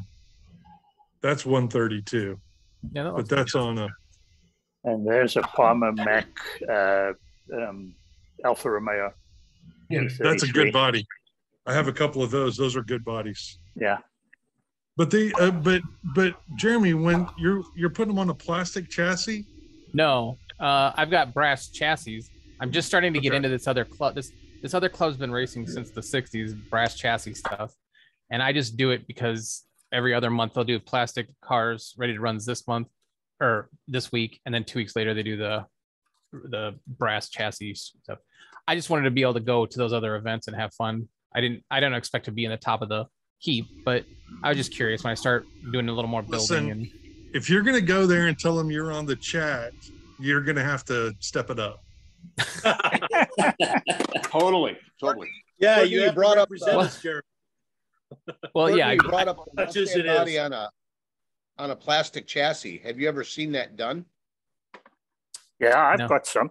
I've got Lexan bodies on HRS chassis, slotted HRS chassis. Mm-hmm. I have a question about that. Dennis, do you have a picture quick of a basic side pan chassis? And I guess the reason I ask is my understanding of the brass chassis is the side pans, or the rattle pans, whatever you want to call them. The purpose of that is to isolate the body from the chassis. Is that correct? It's normally what we do. Yes. Yeah. You mount the body. You mount the body to the pans, correct? Yeah. Is there any reason that couldn't be replicated in a plastic chassis, or is there no advantage to it? I mean, any reason that didn't carry over into, is it a space issue, a size issue, or, I mean, it seems to be the preferred technology for scratch builders. Cost? I think it's a cost issue. It's much easier to make a couple of posts inside the body and run a single chassis that's adjustable lengthwise and not worry about the width. But I'm sure you could do it. I mean, I've done it often when I make brass chassis and I mount hard bodies on them.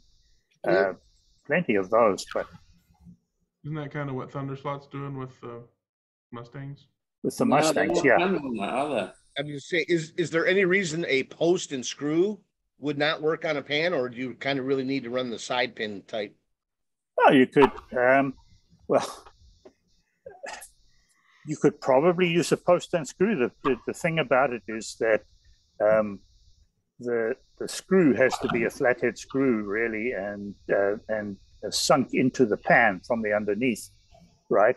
Depending on how much ground clearance you have, of course. But most of the time when you're building for those kind of chassis, you're building with minimal ground clearance, down around 40 thousandths or sometimes less. And so you don't have a lot of space underneath. So it's often easier just to put it in through the side. But the other thing is too, that if you've got screws through the bottom into a post, then you have to have them loose. Otherwise it doesn't allow the pan to flex properly, to hinge properly. Yeah.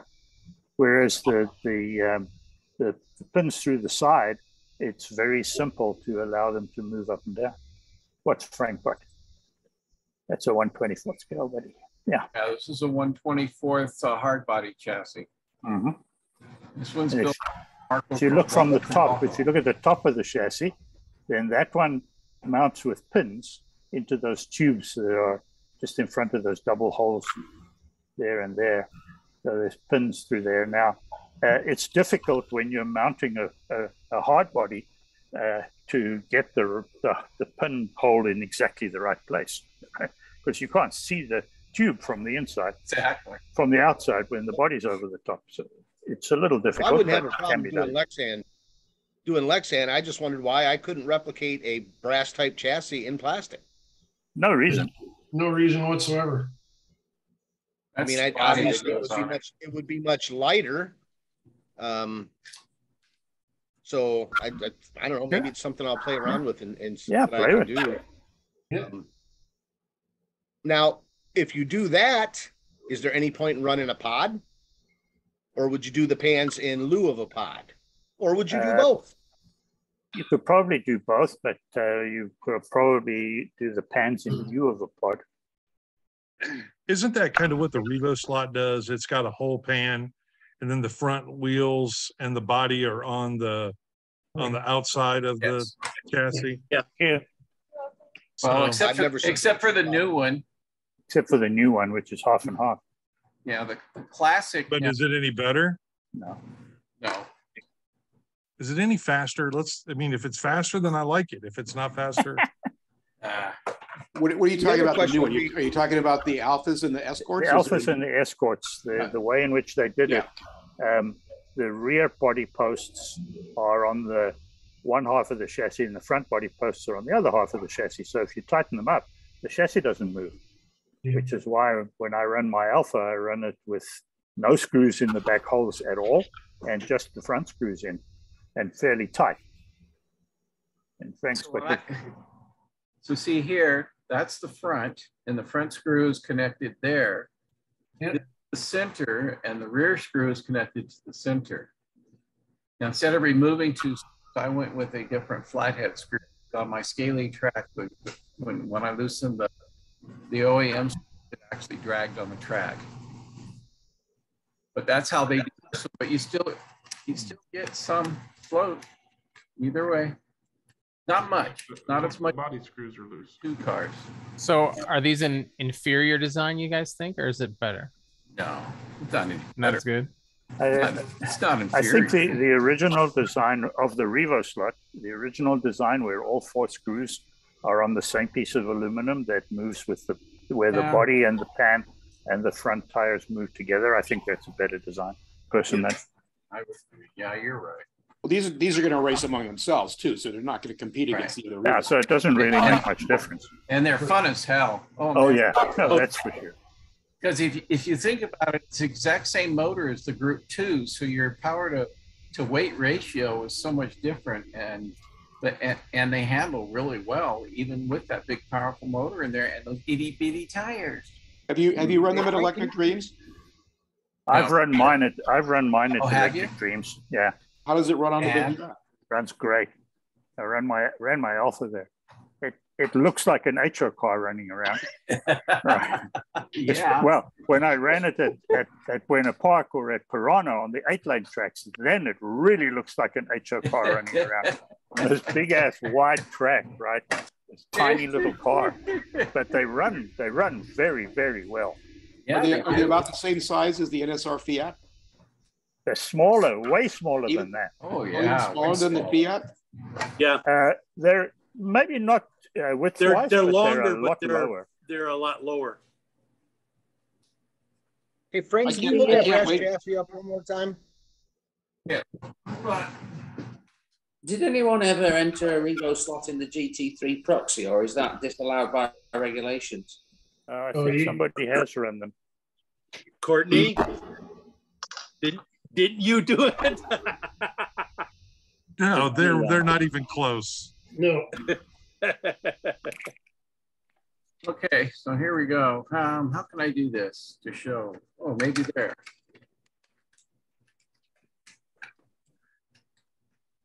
What's on the bottom?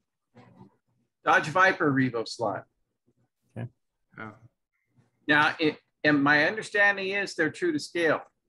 Well, that's Those alphas are tiny little bit. Yeah, the alphas were really tiny. I have a neighbor who has one. They're small. Yeah. And the Ford Escort is the same size. And I'm guessing, I don't know what they're going to do with the 202, but I'm guessing it's probably going to be the same size as well. But they're fun. Look at these itty bitty tires. So small. I would almost pass for 1/43rd scale. You're right. This is for Jim. There we go. Wow. Okay. Yeah. Way shorter. Isn't that funny? In One terms person of- with 2 yellow cars, the other one with 2 reds. In terms of width, about the same, I guess. Yeah, so similar size, but a lot shorter. What's that other car you're showing, Dennis? The NSR Fiat 500. Oh, the ones that just came out. Yeah. Oh, they've been out for a while. Well. Frank, do you still have that brass chassis close by? Get it. Can you hold it up? I have a question. What restricts the movement of the pans? There's a bar across the chassis that stops the pan moving up, and it has this bar here. Okay. And that bar, is that tied to the 2 pans? That helped. It fits inside another tube that's a little bigger. Oh, I gotcha. See there? So it just allows a little bit of up and down movement. Some people call them what? Floppy chassis, and what were the other names when they first? Well, they're like floppy pans. Floppy pans was the floppy pan chassis. Most people call them. Yeah, or with a hinge, right? Pardon? Some people call that thing on the side of a bit of a hinge. Yes. Basically, you're building some type of a hinge. And then Marco did with this one too, if you can see it, the independent front wheels. Where am I? Think about it, Brian. It's a lot like stretching a motor pod all the way to the guide and attaching the guide on your motor pod. Yeah, got it. I was just trying to figure out how I'm going to restrict that, but I can build. I think I can build that. Everybody can. Well, here's a real simple one for you, Brian. Here's a simple one for you. There you go. Very simple. And it works. This bar across is soldered to the 2 pans. Okay. It runs in a slightly larger diameter tube. But what I've done, I've taken a piece of slotted silicone lead wire and just cut a little strip and put it over there so it doesn't rattle around in there. It flexes around there in a little bit. Gotcha. The pans don't hinge up and down. They're mounted on really small, thin piano wire L shapes here. So there's just a bit of flex to the chassis. Yeah, see, I'm thinking I'm probably gonna have to use like a piece of piano wire through, you know, an eyelet, think like a piano hinge. Yeah, type thing. And on this one, I have not mounted the body via pins. I've mounted it via body posts in the. Yeah, there's the hole. You can see the little brackets on there. Yeah. A little bracket at the back and a central hole in the front. Yeah. So that was for a hard body, right? Yeah, this was for that Greater Vancouver Targa Florio event a few years ago. Uh-huh. Then what was the advantage of the pans if you weren't mounting the body to the pan? Well, the pans are basically, the pans are just weight. They get the weight out wide. And that wide little and bit down of low. that little bit of movement helps to dampen vibrations when the tires start to chatter and things like that. Yeah. Well, there is an advantage even if you don't mount the body to it. Yeah. Think about mass dampers that that the Renault Formula One guys used some years back. That had a mass damper that they used. It was just a weight that was suspended on some or other springy mechanism inside the car, so that it had by not attaching it back here. There's no attachment of the pan. It's soldered here, but so it can flex. This pan system does not interrupt the torsional flex of the two main rails. Okay. And on hard body cars, I do not like mounting the body to the pans because now, in essence, what I'm doing is adding weight to the total body. So if the pans move, they're now added to the total body weight. So when the pans flip up and then they hit their up stops, I've got more inertia of a heavier body trying to pull the car to the track. Mm-hmm. Interesting. I am intrigued. There's all kinds of, the best way to do it is start playing. I just got to figure out where I'm putting the magnet. Not in the pans. You can use the flip ones. They have sticky Back tape on the refrigerator. I was gonna say, yeah, try the fridge. Right on, Frank. Yep. If they're strong enough, it doesn't make any difference. Yeah. Dennis, here's my idea for the Escort. Oh wow, that looks good.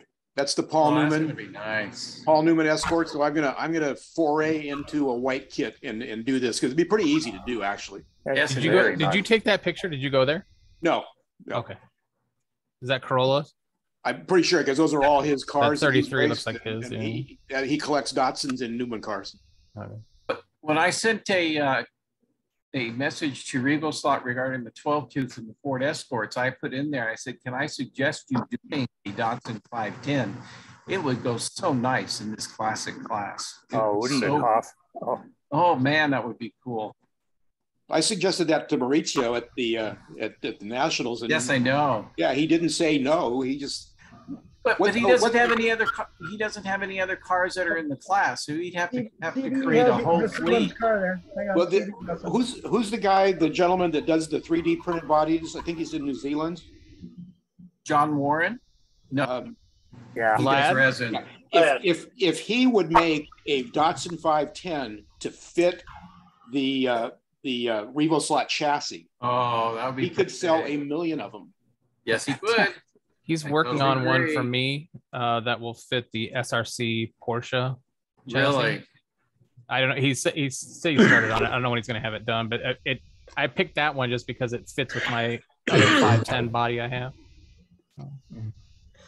I've got the file here. I've got the printed file for the 510. So if someone wants to send me the dimensions for the Revo slot, I'll print one out to size. There you go. No problem. With or without flares. Oh, sorry. Is that an Escort you've got there, CB? Yeah. Yeah, it's a copy of a race driver from 73. Ice racing here. Lars Pedersen was his name. Wow. Did you say ice racing? Yeah, ice racing. Oh yeah, for sure. Yeah, are you kidding? Yeah. In Sweden and Finland and Norway, we drive this on ice, on the lakes or on the see. That's why they are such good rally drivers. Yeah. Yeah. So I used to race my Saab in Wisconsin. I think they ice race too, and they tow somebody on skis behind them and race like that. Keep going. Like driving but, a Saab. but you know, in each tire you have 400 spikes.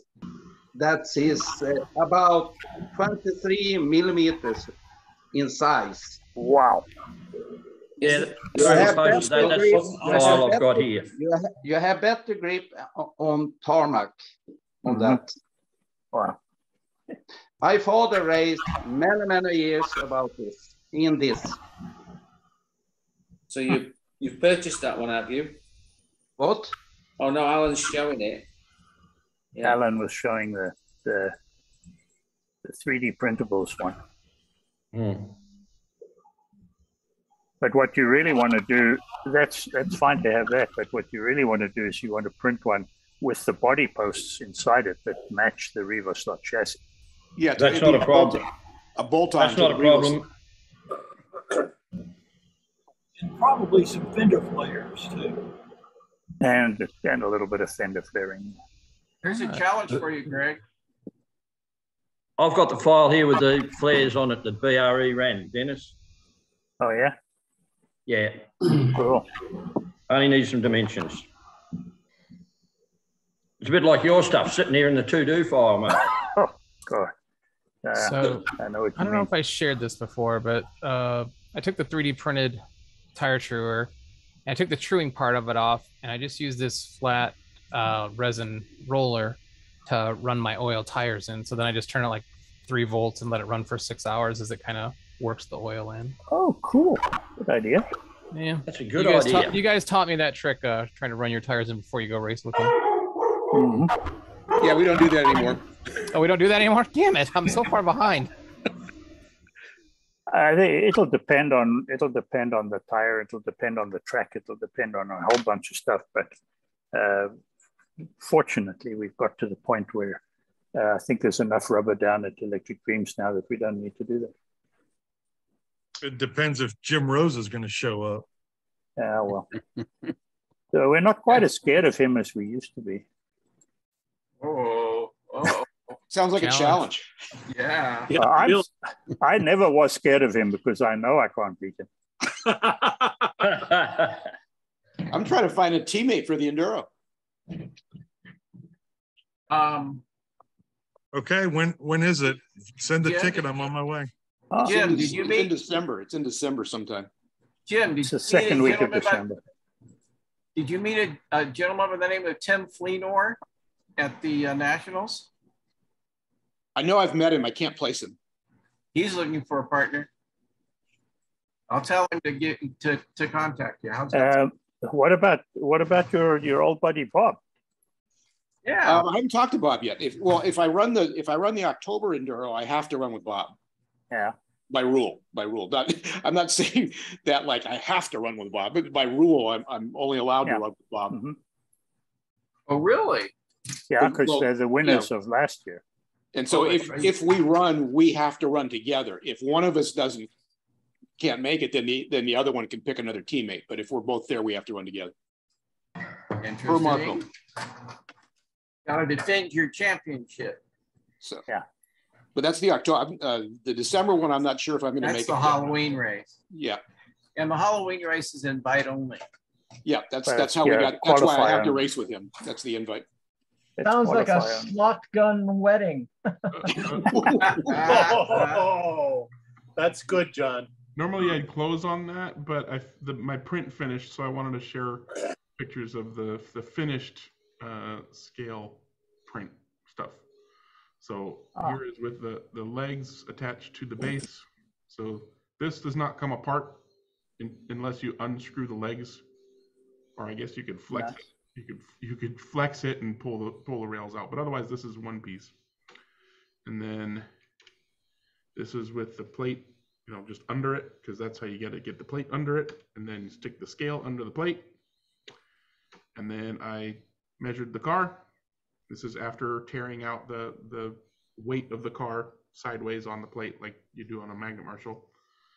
The Magnet Marshal read 170 something. So yeah. But yeah, there you go. Oh, so you have both the Magnet Marshal and your own one? Yeah, I have the real Magnet Marshal. Okay, so and it read 170 and this one's reading like 135? Yeah. So that's the difference between the composition of the steel, maybe? Probably a lot to do with that. Also, the rails on this are not in good condition, so like they're all like not perfectly straight. I don't know that would make much Well, difference. I mean, if the height or how close they are to the surface would make a difference. Exactly, that's what I'm saying. Is that this has been beat up so badly that it's probably going up and down a little bit. All right. If I turned the car around, it would probably read a different amount. Okay. And as a tool, it's not meant to compete with the Magnet Marshal. It's just somebody could use this one instead of that one. This is a proof of concept and evidence that it works. I think it looks really good. This is not a proof of concept. Design. I will Very be nice. 100% honest. As I said earlier, this has been done by multiple people over the many years. This is not my idea. I'm just turning it into a 3D print rather than wood and whatever. But yeah. Do you remember the ones that Bob Schleicher used to make, the guy who was editor of Model Car Racing magazine? Those funny little things that he had, where it had a piece of track and you put the car on it, and then he'd put little weights underneath it. Yeah, he cut out some holes and stuff. Yeah. Yeah. It was a piece of track, and they would cut out a piece in the middle, right? And then have something stuck to it so that it couldn't go upward. Then you put the car on top, and then that little piece had a little cradle below it, and then you would add little bits of mass to the cradle until it fell off, and then that would tell you what the but the most Goldberg, Rube Goldberg construction that you've ever seen in your life. Really, they were something. Well, we're at our 2 hours. I'm going to hit the stop button. I am going to put the link in the description of the video on YouTube for downloading the Magnet Marshal models. So you should be able to get that by tonight or tomorrow. And any other public links that we shared will be in the description below. Until next week, we will say goodbye, and then we'll chat more next week. Bye. Yeah. Bye. Bye. My mouse is not. Hey. There we go. You notice how we're all trained to wave now.